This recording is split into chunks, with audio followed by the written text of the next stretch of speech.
Anglers, welcome to our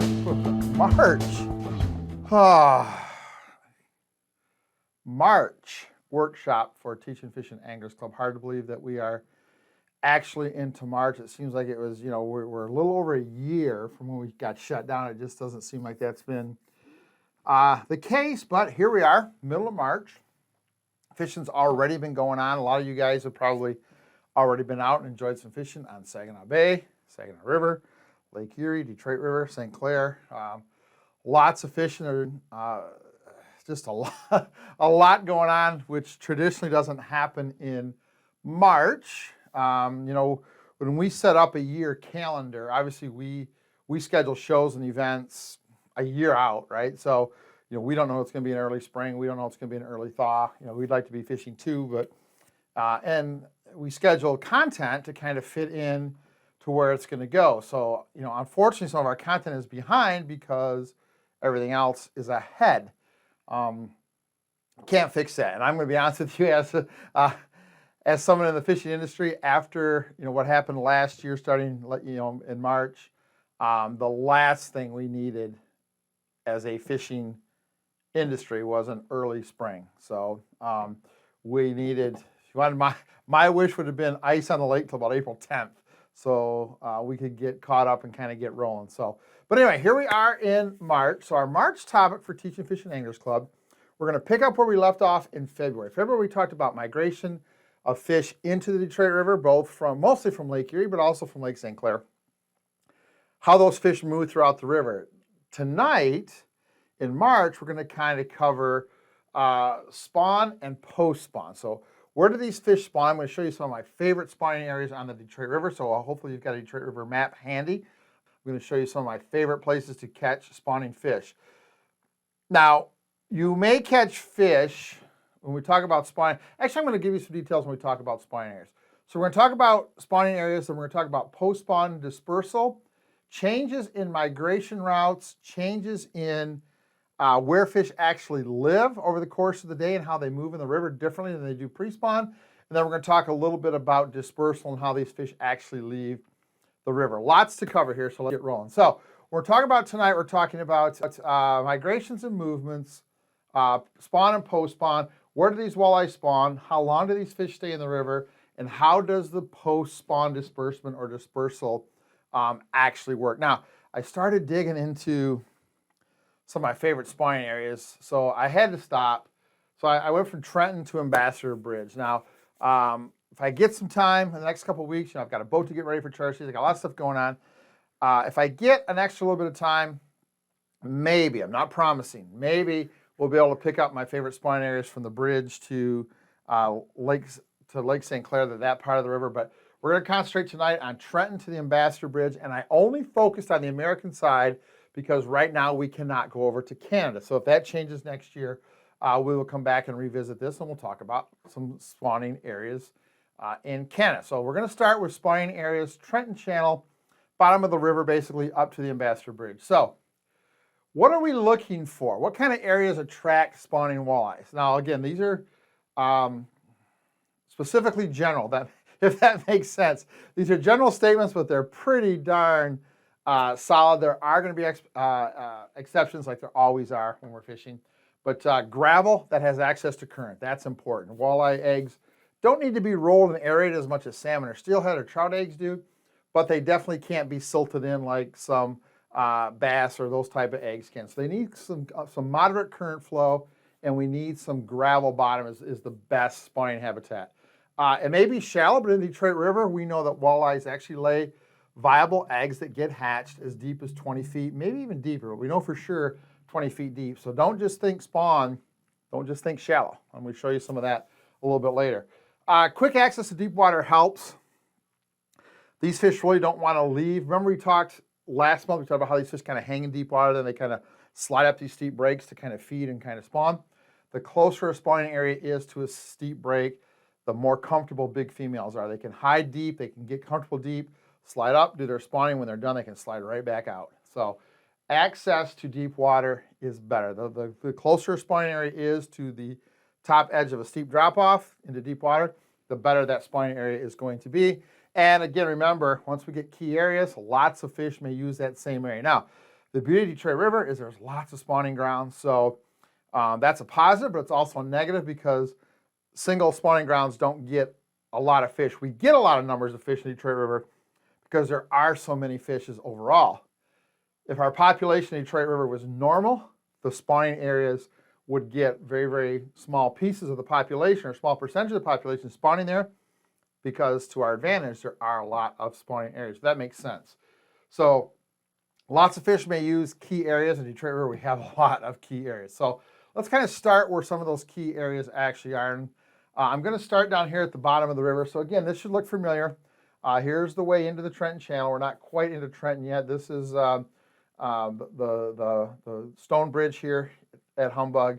So this flat just above here, and again, this is our Sugar Island cut. So this is kind of the far west side of the river. This is down by Humbug Marina, where you can pull in and get some fuel. But out in front of there is a little ridge that actually is covered with gravel and is a major, major spawning area. And I remember last week, or last month, we talked about how fish are moving different through the river. Remember, this little ridge right here used to get warm water on it. So the water on that ridge used to be 4, 5, 6, 7, 8 degrees warmer than the lake. So these fish would spawn and they'd stay. Remember we talked like last month, that's not happening. These fish are coming in, spawning, and they're gone. So there's a little gravel ridge there down at the lower part of the river, a spot that you need to really pay attention to because it can be a really, really good spawning area. Next, we're going to move up a little bit, and this is that traditional Trenton Channel. So stacks are right here. Stacks are up here. There's the discharge that really is no longer running water. And then we kind of come down back to the island. And this is all gravel, all humps. And here's where we picked up that other area right here. So it's all basically one continuous spawning area. Unfortunately, let me back up, some of the best spawning habitat was covered over and probably destroyed as they built the fishing pier. I understand the idea of the fishing pier, I get it, but where they put it, it couldn't have been in a worse place. It's a terrible place to fish because the bottom is all jagged. You guys have all fished down there. It's very hard to get something on the bottom, especially if you're casting out, letting something sit on the bottom. People are going to lose jigs and rigs, the whole deal. But it also was that pier covers some of the best spawning habitat in the Trenton Channel. So, in my opinion, not a great idea for the pier. Bad place to put it. But that whole stretch of shoreline right there is one of the main spawning areas in the Detroit River. And again, I can't stress this enough. Let's go back to last month. These fish used to come in here because that water was warm. They would stay for 5, 6, 7, 8 days, 2 weeks. Now they don't. This is so close to the lake. They spawn 1 or 2 days and they're gone. And you're seeing that. If you pay attention to how the fish are moving through the Trenton Channel, you see that. All right, let's move up river to a little bit further up river. Let's move to the other side of Grosse Ile. So here's where we just were. Here's Trenton. Let's go to the east side of Grosse Ile. So this is the Sugar Island cut. This is Stony Island. And this is a place that we call the swamp. There's 3 little red buoys that slide you up there.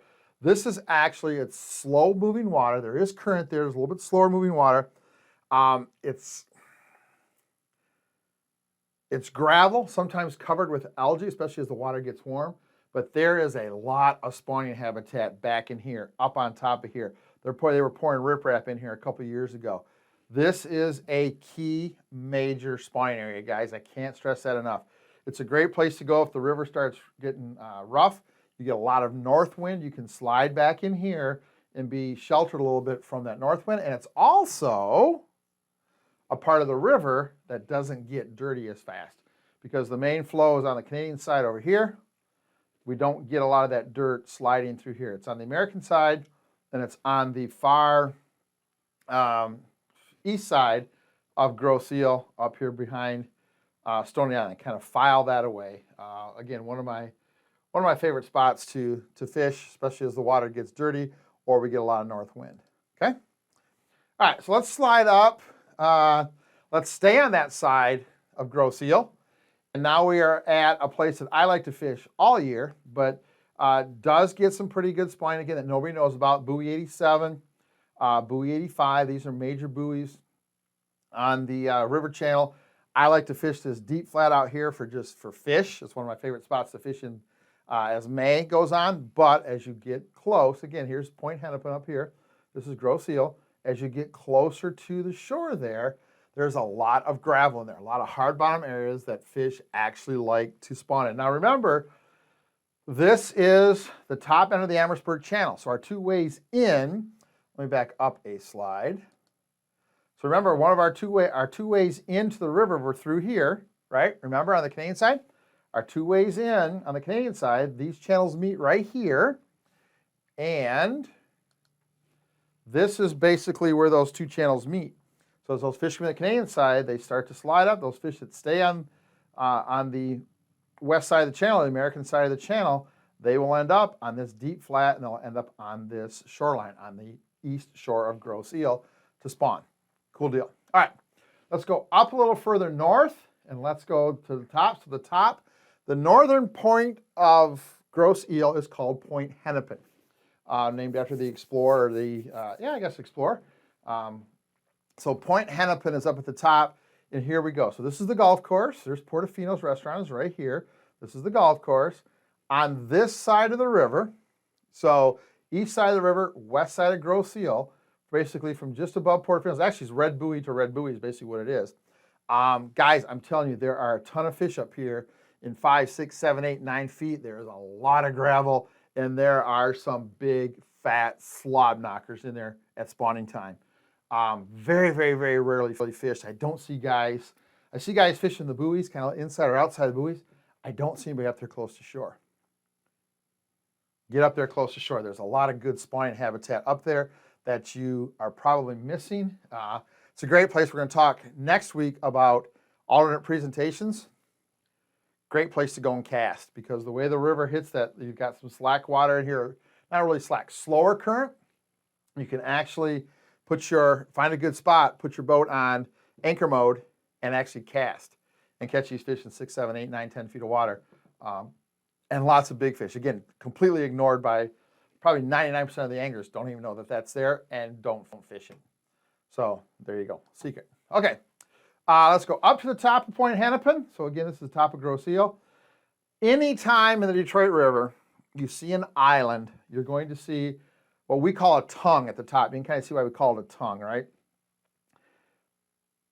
Every island that I know of on the Detroit River has a tongue at the top end and has spawning gravel on that tongue, whether it be Grassy Island, Mud Island, Gross Eel, Fighting Island, Grass Island over in Canada, Turkey Island over in Canada, I don't care. All of the islands in the Detroit River, because of the substrate, they have a tongue of flats on the top side, the upstream side, and those tongues have spawning gravel. Flat out going to guarantee you. Okay, so the top of Point Hennepin, a great place to stop and look for some fish. There's a lot going on in that little Point Hennepin, top of gross eel down to the bottom of the golf course run, especially if you stay on the west side of the island, east side of the river there, west side of the island. There's a lot going on, guys. A lot of fish spawn there. A lot of fish spawn there. Okay? All right, let's go upstream a little bit further. So here we are at Grassy. So Wyandotte boat ramp right here, Libra Marina right here, Motor City Marina right here. So just kind of give you an idea of where we are. So a couple things here. There's actually 3 spots here I want you to concentrate on, 4 spots, and we're going to kind of move upriver again. But while we're here, 4 spots. Okay? First one is in Canada, but it's so darn good I wanted to make sure I showed it to you because it's in the same general area and I couldn't resist. I don't know how many of you guys know how many fish, how much gravel, and how many fish spawn up against the west side of Fighting Island. Oh my goodness gracious me. So buoy 98, you can kind of slide in buoy 98 and kind of work your way down this break. But once you get to just above the water intake and certainly behind the water intake, all the way down to buoy 94, guys, there is so much gravel in there from 4 feet out to about 18, 19, 20, 22 feet. There is so much spawning going on in there that it'll blow your mind. I didn't know it until a couple years ago. I was actually fishing right in behind one of my favorite runs for big fish is right in, I'll come inside buoy 98 and I'll come right behind the water intake in about 23, 24 feet of water. And I was fishing, and I'm watching my side scan. I'm like, you've got to be kidding me. And up against the shore for about 100 yards, there were all these groups of 2 fish together, right? You know, white dot, white dot, white dot, white dot, white dot, white dot. These fish, 2 fish, 2 fish, 2 fish, paired up, actually spawning. We actually went in there. It was a little too shallow to drift. We tried to drift it. We couldn't do it. We came back. We made 2 more drifts here, let those fish settle back. We came back and actually cast it and actually drilled a whole bunch of big fish. You've actually seen that picture with everybody holding big fish. That happened on this shallow water gravel, right tight against the west side of Fight Island. It's a huge spawning area. Just pay attention to it there. Obviously, we can't get over there this year. We'll see what happens. And again, Grassy Island, even though the sticks out a little further north, if you guys have ever fished Grassy, you know that there's buoy 97, the green buoy. There's the front side of Grassy. You guys have seen that current seam there, right? So the metal doesn't start till about here. You guys have seen that current seam. If you haven't, come on, man, pay attention to what's going on. You guys have seen that current seam there. There's slack water on that northeast corner of the island, and there is gravel in there, guys. It is a key spawning area. It's a key spawning area for white bass, too. So it's one of those places you can get into and catch, 2 white bass every cast a little bit later, but it is a key spawning area for walleyes on that northeast corner of Grassy. And on the southeast corner, as we come past the back of the island, between the island and the green buoy, that's buoy, so what's that going to be? That's 96, 94, so that's 93. So between the island and the buoy, there's some very tight drop-offs there, and there's a little stretch of gravel through there. It's only about 75, 100 yards long. It's not a big area, but there are some spawning fish that definitely, absolutely use that area for spawning. Now, another picture you've seen of 4 guys, our friend Todd Sydenham and his buddies, were actually in the marina getting gas. They're all holding up fish. Best 3 hours of fishing I've ever had in my whole life actually happened right here, just above this spawning area on this tight break. I'm going to tell you 2 or 3 days before those fish actually laid eggs. They were up tight in this. They were in deep water, tight against the break, and I guarantee you those fish, or the fish just like it, would have slid right back here and spawned next day or two, because those fish were big, they were full of eggs, and they were actually not tight, not loose. They were ready to go in a day or two. I guarantee you those fish were going to spawn right here, and they were holding right here along this edge. So another spot to look out for. Okay, let's go to the other side of Grassy Island, so the southwest corner of Grassy, just north of the Red Buoy. There's a little inlet, little cut inside there that has some gravel in it. The current hits it pretty good. It wears it out. You can see how the river kind of turns. Anytime you get the outside edge of a turn in the river channel, all that current is pushing against that corner, so it actually washes away, makes it a little bit deeper, and it also washes away the bottom, so we get to that gravel substrate. Beautiful spot to look for walleyes that are actually spawning. Okay? All right, let's move upriver a little further, and I think you guys probably know where this area is. This is, again, this is the top of Grassy right here. There's mud, and again, here is the tongue north of Grassy. Now, because of the way Grassy is, it's a little soft bottom in through here, so the tongue actually extends a little further out, and I'll show you how that ties in with the Mud Island running on the next slide. But you can see this tongue up here. We catch a lot of big fish up here. Nothing huge, but a lot of 8, 9, 10-pound fish that are loaded with eggs. I haven't caught anything much bigger than 9.5, maybe 10 up here. Look at it, I'm complaining. I'm calling a spot that's full of 8, 9-pound fish not a great spot for big fish, right? Only in Detroit and Lake Erie can we do that.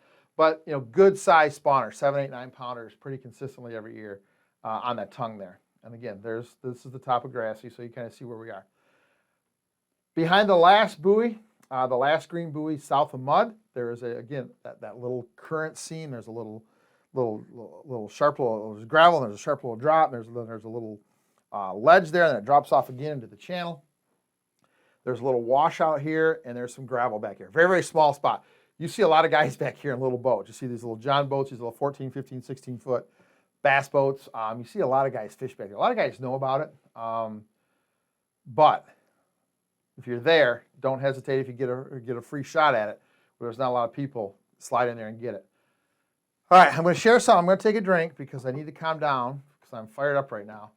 But before I show you this spot, I need to just chill for a minute because I found this spot a couple years ago. I fished it by myself for about 7 days.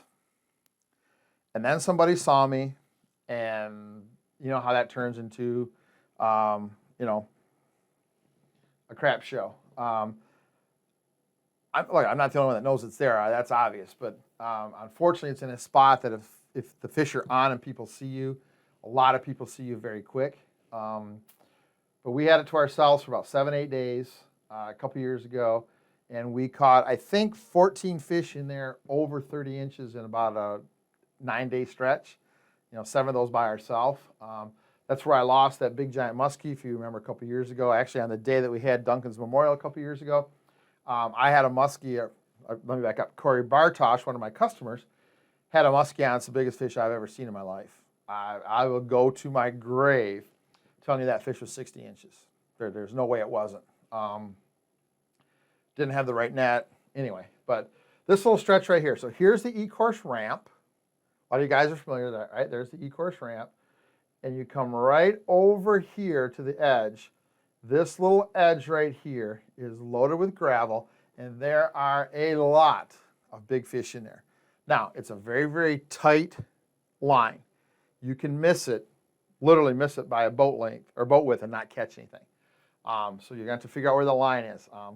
I know someone who has a bunch of waypoints there, but it's worth checking out, and it's worth trying to learn where it is because it is a good spot. It's a very, very, very, very good spot. Unfortunately, sometimes you find things and, there's no way you're going to keep that secret that close to the E-course boat ramp. But we tried. Like I said, we got about 7 days out, but I think we caught 13 or 14 fish over 30 inches in either 9 or 10 days a couple years ago. So it was a key spot for us. And that was on the year that everybody said there were no big fish. So there you go.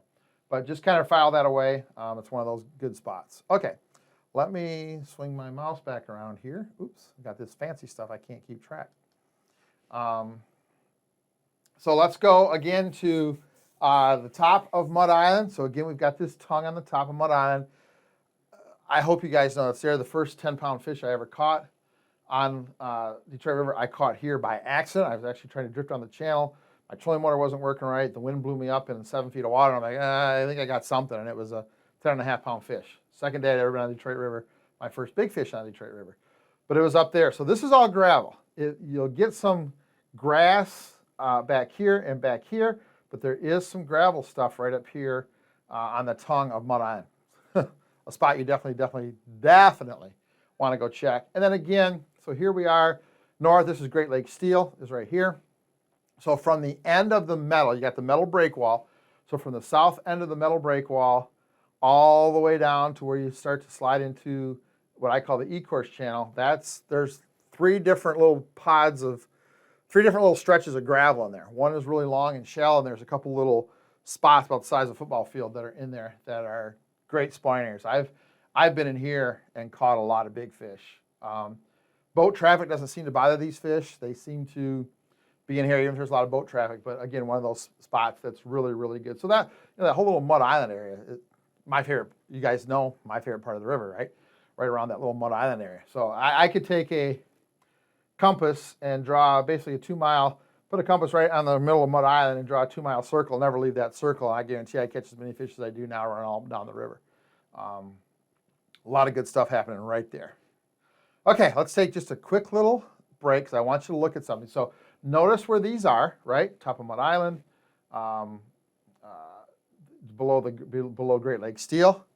Look what happens when we have this social map of the river. Remember, these dark brown spots or these dark red spots are the hard bottoms. So here's Mud Island. Look at the gravel, the hard spots on the tongue. Look at all the gravel right along shore, south of Great Lake Steel. Look at the gravel kind of at the top end of the entrance to the E-course channel. Look at the hard spot on the back side of Mud Island that we circled. Look at the gravel on the top of the tongue on top of Grassy.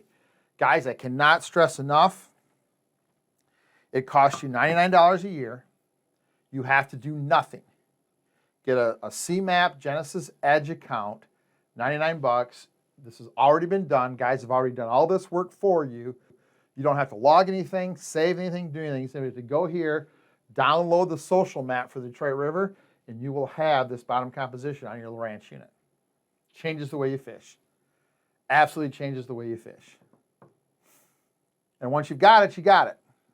So it's not $99 every year. Once you download that file, you pay 99 bucks, you download that social map of the Detroit River. You're not going to get any updates on it, but once you upload that social map, you've got bottom hardness on your machine forever. I don't know why you wouldn't do it. So we're going to talk about that a little bit later. Chris McCulley came in and did a nice little seminar for us on custom mapping. Okay? All right. Let's continue on. I'm going to go up to another one of my favorite spots, and this is Two Rocks. So this is the log boom. So this is actually where the water is discharged from the 80-inch plant, the big white plant that does 80-inch wide rolled steel. So this is kind of the boom out in front where that discharge is. This is Two Rocks. So those, two big rocks. It's not, now it's about 4 rocks and 2 little islands, but it used to just be 2 rocks. You guys all know where this is. This stretch is one of my favorite. The biggest walleye I ever caught in Detroit River, that one that we show a lot, just a touch under 13 on my scale on the boat. I'm going to say it's a touch maybe over 13. My scale was a little short that year. I'm going to call a 13-pounder. Was caught right tight in about 5.5 feet of water on my sonar, so really about 8 feet of water.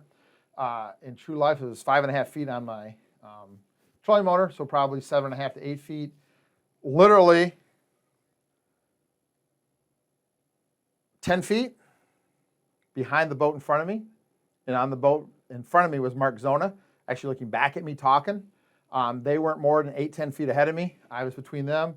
There was a boat outside of me that I probably could have high-fived if I really leaned over, and a boat behind me that probably was 8 feet behind me. In that 7-8 feet of water, these boats we were all going through there. We caught that fish. We came back, caught a second fish about 11.5 pounds, came out, let those 2 go, came back about 20 minutes later, and ended up with one about 11.25. In that same spot, 6.5, 7, 8 feet of water, right tight against those rocks. You can get right tight against those rocks, guys, and it's fairly deep.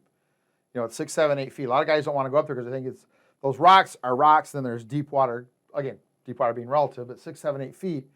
There, that current's rushing against here. You got that it's not really warmer water, but you've got a extra influx of water, bringing nutrients, bringing bugs, bringing stuff, bringing minerals that are attracted to that crap, and that flows right past Two Rocks. That's one of my favorite, big fish spots on the river without question is that Two Rocks area. I love it. I absolutely love it. So this is the 80-inch, the big white plant. That white with the blue U.S. steel says 80-inch.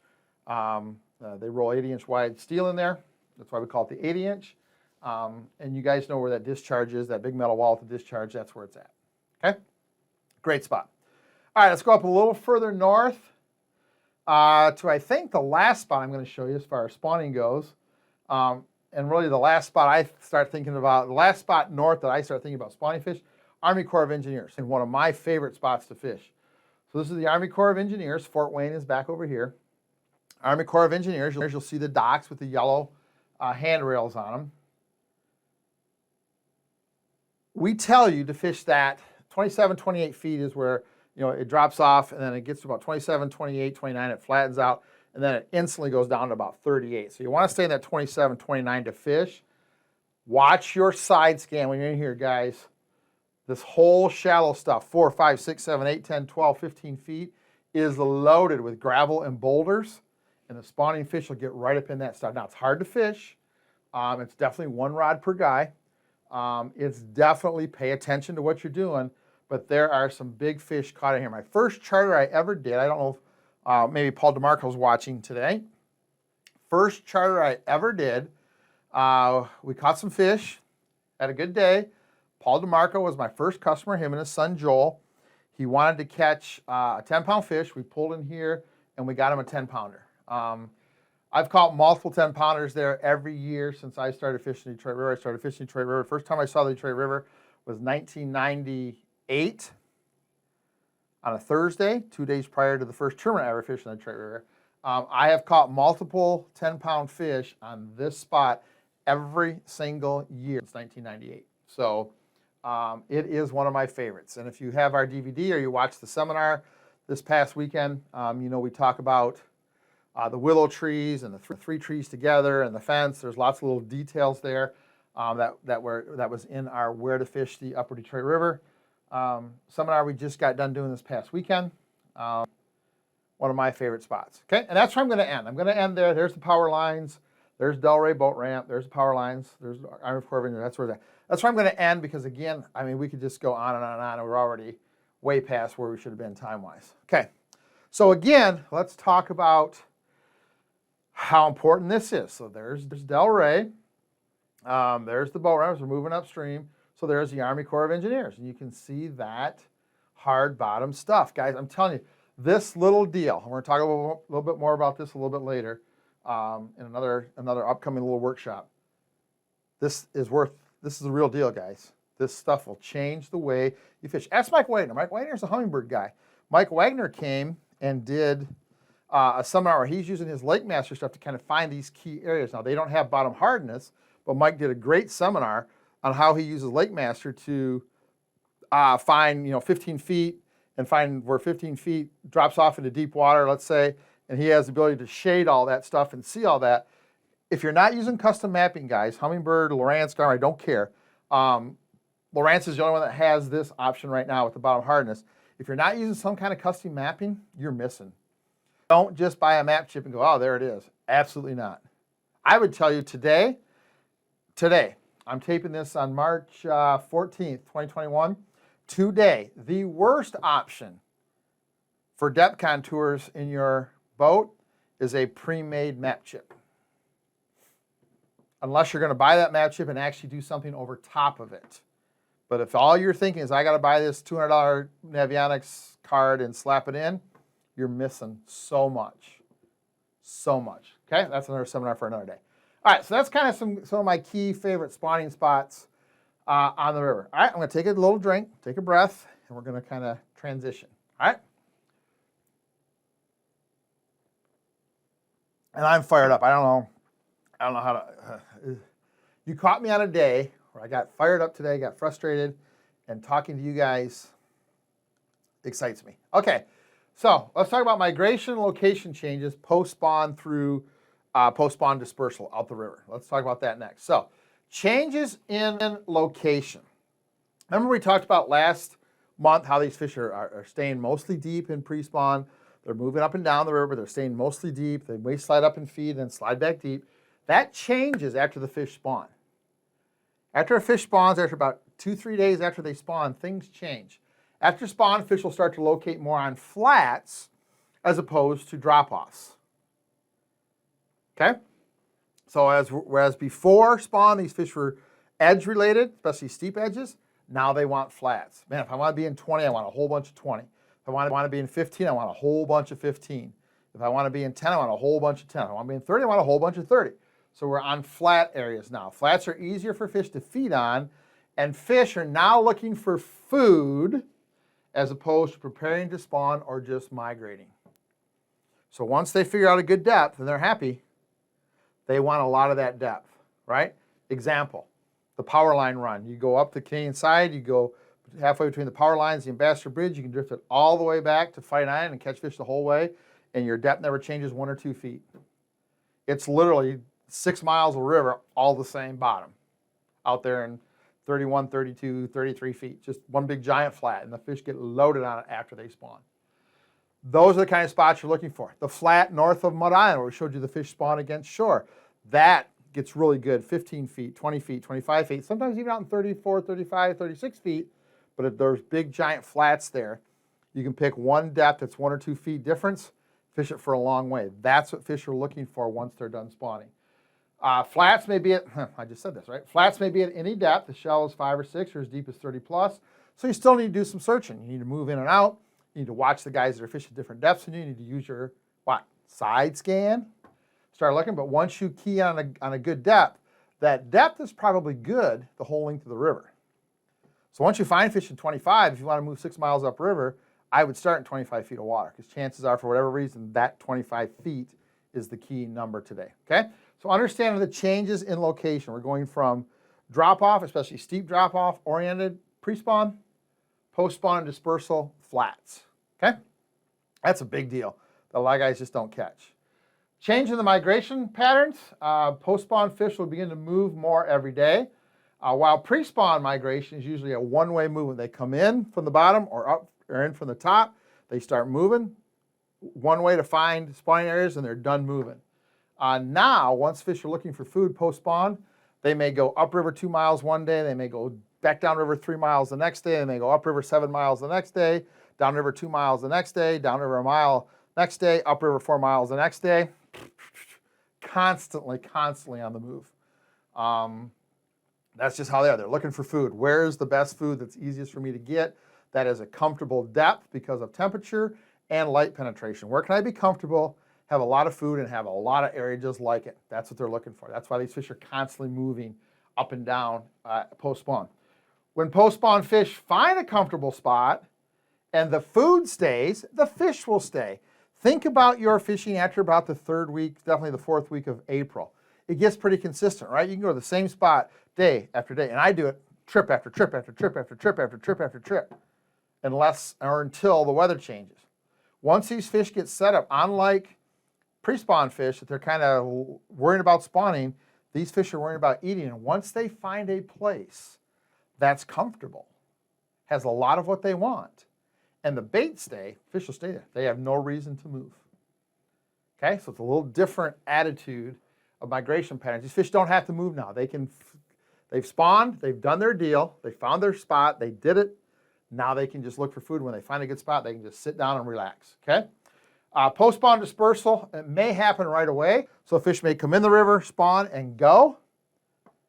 Most likely, though, and this is the second biggest misconception. First misconception about Detroit River, I told you before, is people call it a run. Actually, there's 3. The top 2 are they call it a run, boom, up and over. That's not how it works. Second biggest misconception is everybody gets tied up on surface temperature. Totally irrelevant. Totally irrelevant. Totally irrelevant. Stop worrying about surface temperature. And then the third misconception that guys have about the Detroit River is pretty simple. The fish leave as soon as they spawn. Absolutely not. Some of these fish will stay for, I'm going to tell you this, some of the fish that come into the Detroit River and spawn may never leave. They become Detroit River resident fish. Now, the beauty of walleyes as opposed to other types of game fish is what, let me get to that slide, okay? So the post-spawn dispersal does not happen right away. Fish stay in that river all year. And I've told you guys, I've caught loose-egged, pre-spawn, fat, 10, 11, 12-pound females ready to spawn as late as the 3rd week of May. The spawn process is very long. It's probably from right now until Memorial Day. You know, there is a peak, right? There's probably a peak, and there's probably a peak, but that season of spawning is spread out, and a lot of those fish that come in the river never leave. They don't need to. Detroit River is one of the best fisheries in the world. All kinds of food, all kinds of stuff. Why go back to the lake and swim around when I can just sit right here and let the current bring food to me?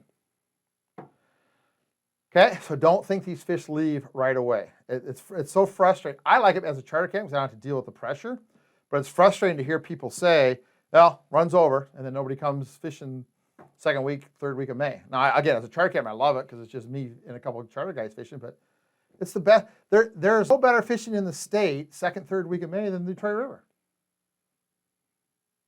And the weather that destroys Saginaw Bay or Lake Erie fishing doesn't mess up the Detroit River fishing. I don't know where people go. I guess that is what it is. All right, dispersal. So this is what people want to talk about. Just listen to what I'm going to tell you. There's only a couple bullet points here because it's not that big of a deal. All right, 2 key points. Number 1, most dispersal, I'm talking probably 95% of dispersal of fish out of the river, follows the same routes as the fish use for entry into the river. So if you understood what I told you last week or last month, how fish come in and how they follow certain pathways, just reverse it. They follow those same pathways and they go out the same way they came in. It's no secret. They go right out the same exact way they came in. So if you understood the paths and the movements last month for coming in, it's the same exact path and movements for going out. So no real sense talking about it. Okay, now, these next 2 bullet points are really important. So stop for a minute, take a second to breathe. A lot of stuff, right? Get your notepad ready. These are 2 key points about dispersal. The fish will use edges to disperse, same way they did coming in. Edges are important, but now shallow edges are used as much as deep edges. Whereas before, if we had a drop off that went from 15 to 30, when the fish come in, they're going to use that 30. When they go out, they may use the 30, but they also may use the 15. So distinct edges are very important on the way out, but on the way out, fish will use shallow and deep edges as opposed to coming in where they almost always use deep edges. That makes sense? Because again, remember, these fish are more active. Those shallow edges are close flats where they can go feed, right? But they almost always disperse on edges, okay? All right, here's a key point I want you to get. One of the keys for tonight. The fish, and this is I get this, how do they go back to Lake St. Clair? How do they go back to Lake Erie? How do they stop? Stop. These fish aren't salmon. They're not steelhead. Listen to this bullet point. The fish may not, in all caps, they may not return to the same place they came from.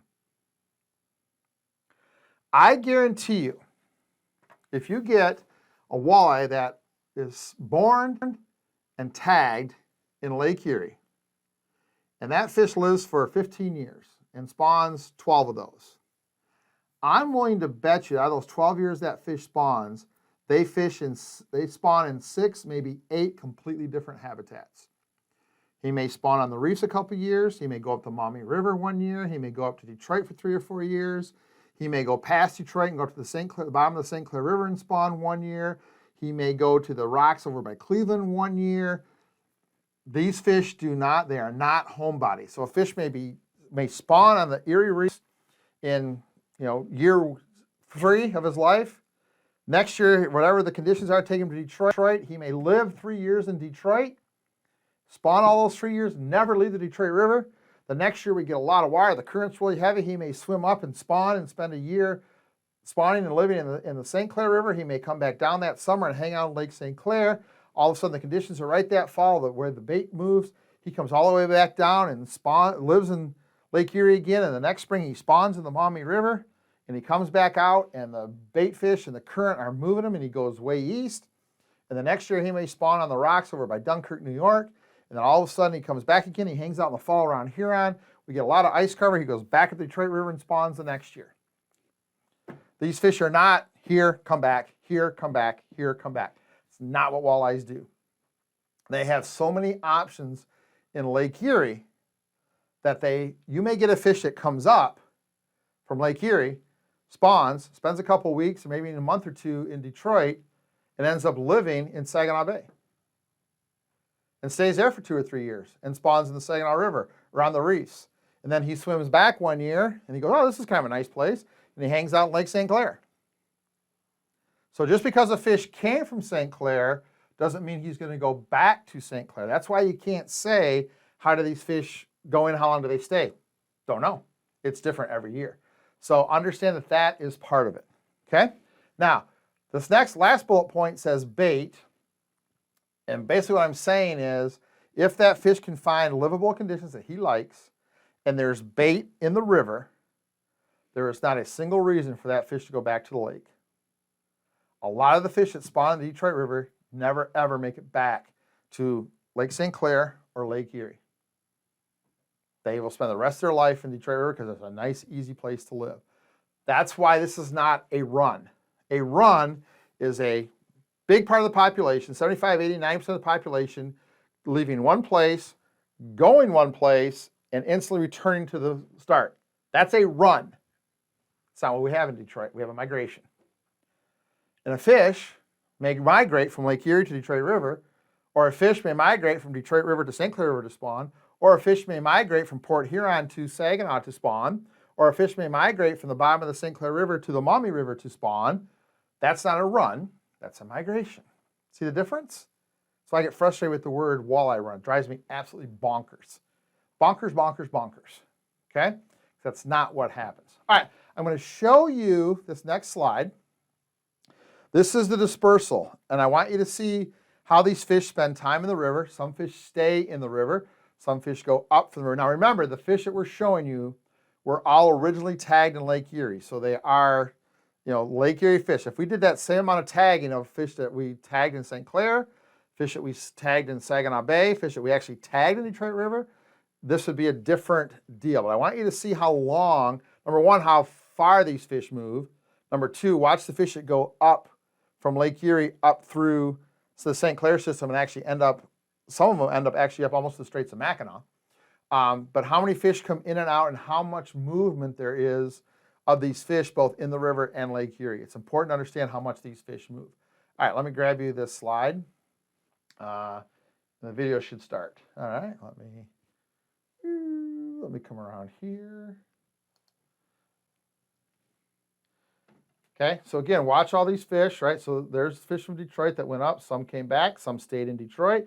You saw a couple take off up there. These fish, look at them all mill around. These fish stayed in Detroit. These fish stayed in Detroit, guys. They never left. Oh, here comes another one back to Detroit. They never, ever left. Now it's the next, into winter time. Now we're into December. Now look at the fish come. So they don't come at a certain temperature. They're coming in December from Erie. Okay? Understand how this migration works. Let's go back and I'm going to run it again. Okay? And I'm going to watch the fish in Detroit. Watch the fish that stay in Detroit. I'm going to kind of narrate the month. I'm going to kind of narrate, let me bring my cursor around. Okay? So it's January, May, July, August, September, never left, October, November, look at them move up, December, look at them come to the river, January, look at them come, February, end of March. Do you see how soon that movement in Detroit happens? See how much movement there is into Detroit, November, December, January, February? Guys, it's not, it's 36 degrees, here they come. That's not how it works. Okay? Hopefully that gave you some idea of kind of how this whole thing works. Okay? All right. That's the end. We're going to wrap it up. That was more than I wanted to do. That's almost an hour. Holy moly. But there's a lot of stuff there to unpack, a lot of stuff there to cover. I apologize for going so long. So we're going to wrap it up pretty quick. Remember, next week, I'm going to talk about alternate presentations for Detroit River fishing. And then the week after that is our live Q&A. All right? All right, guys, thanks for joining me tonight. I really appreciate it. If you've got any questions, remember, a lot of the stuff that you have questions about can be found, the answers can be found at teachandfishing.com on the website. Please go there, spend some time. Share that with your friends. Please go to our YouTube channel, our Teach and Fishing YouTube channel. It's so important to us. Please subscribe to the channel and share that channel with your friends. Tell your fishing friends, guys, if you want to learn how to catch more fish, subscribe to the Teach and Fishing YouTube channel. That's important. Very important. Okay? So do all that. Study your notes. We'll be back next week to talk about alternate presentations, and then in 2 weeks for a live Q&A. All right? Thanks for your time tonight, guys. I hope you learned something. Always fun talking to you, and we'll catch you back here next time on the Teach and Fishing Angler.